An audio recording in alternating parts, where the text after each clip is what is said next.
What about the idea that Trump is against science? We heard a bit of that in the Harris Pence debate last night. He seems to deny that, human action is having an effect on climate change. What do you say to that?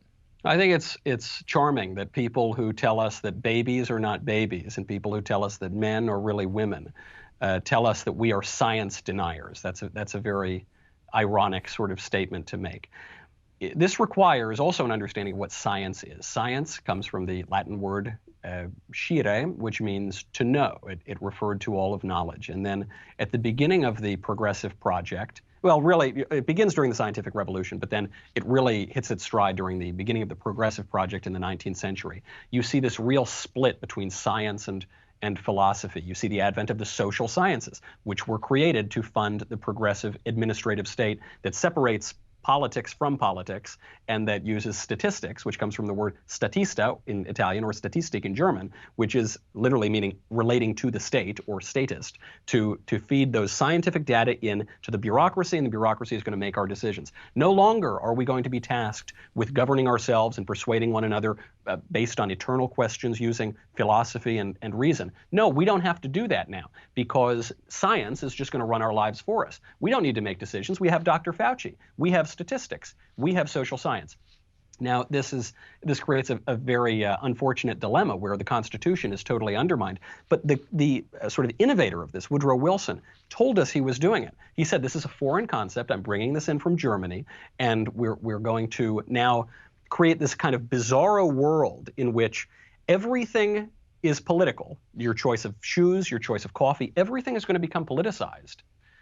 Except for politics. Politics is now, the actual political decisions are going to be taken out of the public realm. They're going to be given to the experts in science. So I always refer to science with a capital S and a trademark over the E, because when they refer to science, they're merely asserting, they're making a political assertion that their view of politics, rooted in their philosophical premises, is the exclusively true political premise. And they call that science so that you cannot debate about it. But whenever you actually point them to limited scientific sort of materialist phenomena, such as babies or biological sex, or even their claims about the climate, they never have an answer on it. I mean, they say that President Trump pulled out of the Paris Climate Accord and that's going to destroy the world.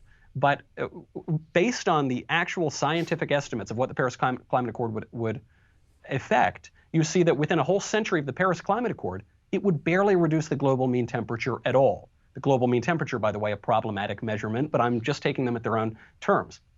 It's not that that Republicans or conservatives or Trump in particular are denying science. I mean, that statement is almost meaningless. The real problem here is that the so-called advocates of science don't know what science is. They've redefined their political views as science as a way to shut up people who have different philosophical premises, which is why I frankly think we should ban the word science from political discourse, because it's merely a word for demagoguery that cuts off actual substantive political conversation.